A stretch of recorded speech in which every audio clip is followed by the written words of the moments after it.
마치 게임을 하듯 투자를 한다. 금융당국이 밀레니얼, Z세대, 이른바 MZ세대의 투자 성향을 분석하고 내린 결론이라고 합니다. 주식이나 코인 등 고위험 투자에 거침없이 나서는가 하면 IT, 게임, 미술품 등 다양한 분야를 통해 이색적 재테크에 빠지기도 한다고 하는데요. 최근 이러한 MZ세대의 재테크 열풍에 대해 알아보는 시간 가져보도록 하겠습니다. 금융부의 양한나 기자 연결돼 있습니다. 나와 있습니까? 네, 안녕하세요. MZ세대 투자 열풍이 불고 있다는 얘기가 계속 들려와요. 공격적 투자 성향을 지닌 경우가 많다고 하던데 맞습니까? 네, 맞습니다. 금융감독원이 분석한 보고서에 따르면 디지털 기기에 익숙한 MZ세대는 최근 코인으로 불리는 가상화폐 투자에도 거침없이 나서고 있고요. 주식 투자 비중도 빠르게 불어나고 있습니다. 작년 말 기준 MZ세대 보유 가상화폐 계좌는 233만 6천 개로 전체 45.7%를 차지했습니다. 같은 기간 주식 투자자 가운데서 MZ세대는 총 315만 7천 명으로 전체 34.7%에 달합니다. 투자자 수로는 전년 대비 2배가량 늘어났고요. 전체 투자자 중 차지하는 비중은 9.3%포인트 늘어난 수치입니다. 이 MZ세대는 20대에서 30대로 투자 규모가 40대 이상에 비해 크지는 않지만 상대적으로 공격적인 투자 성향을 지닌 것으로 조사됐습니다. 이들 중 약 20%는 초고위험 투자에 나서면서 이를 일종의 취미나 게임처럼 인식하고 있다는 분석도 나왔습니다. MZ세대, 젊은 세대의 성향을 그대로 보여주는 지금 투자 성향을 말씀을 해주셨는데 이게 잘 되면 좋은데 자칫 실패할 경우에는 리스크가 굉장히 크잖아요. 투자 열풍이 이렇게까지 불고 있는 배경은 어디에 있습니까? 네, 이 MZ세대의 가장 큰 특징 중 하나가 불의 또는 불공정에 대한 분노를 지니고 있다는 겁니다. 기성세대가 누려오고 또 대물림해온 이런 불공정한 사회 현상, 일부 현상에 대해서 받아들이지 못하고 있는 건데요.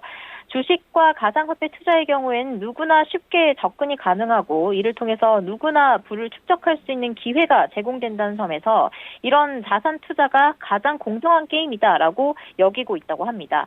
또 이번 정권에서 집값이 얼마나 올랐습니까? 리얼투데이 조사를 보면요. 문재인 정부 4년간 서울 집값이 87% 올랐다고 합니다. 박근혜, 이명박, 노무현 정부 등 이 역대 정권을 모두 압도하는 수치입니다.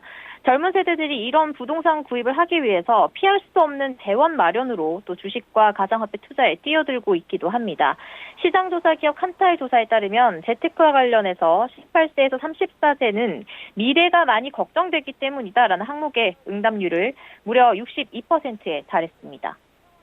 예, 저도 18세부터 34세는 아닌데 미래가 많이 걱정되는 걸로 봐서는 이거는 누구나 많이들 공감을 하실 것 같고요.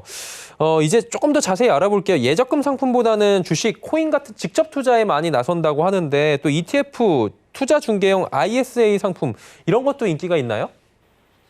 네, 맞습니다. 이 ISA는 개인 종합 자산관리 계좌를 말하는데요. 이 중에서도 투자 중개형 상품이 인기를 끌고 있습니다. 가입자 수를 보면요. 지난 4월 말 기준 가입자가 58만여 명에 달한 가운데 이 중에서 20대 가입자 비중은 22.3%, 30대의 비중은 24.8%로 2030 세대가 가입자의 절반을 차지했습니다. 신탁형이나 1인명보다는 주식이나 ETF에 자유롭게 투자할 수 있고 배당 소득에 대한 세제 혜택까지 누릴 수 있는 투자 중개형 상품이 인기를 끌고 있는 겁니다. 이 투자 중개형 ISA에서 주식 비중이 40.5%, ETF가 8.4%를 차지하고 있다고 하는데요. 주식 투자 종목 가운데에서는 삼성전자나 카카오와 같은 우량주들이 많이 편입돼 있다고 합니다. 한마디로 스마트한 직접 투자다라고 결론이 날 것 같고요. 또 이색 재테크도 있다고 하는데 음악을 쪼개서 투자하는 게 있어요? 조각 투자? 이런 것도 있습니까?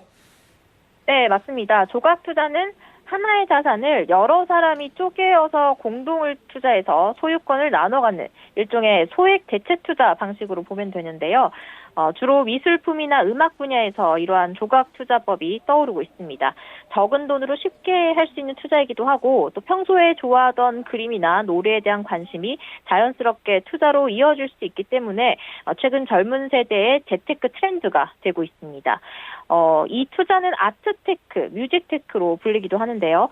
젊은 세대가 IT 문화에 익숙한 만큼 공동구매를 할 수 있는 어플과 같은 플랫폼을 통해서 투자에 나서고 있는데 아트테크 플랫폼 중에는 테사, 아트앤가이드, 아트투게더 등이 있습니다.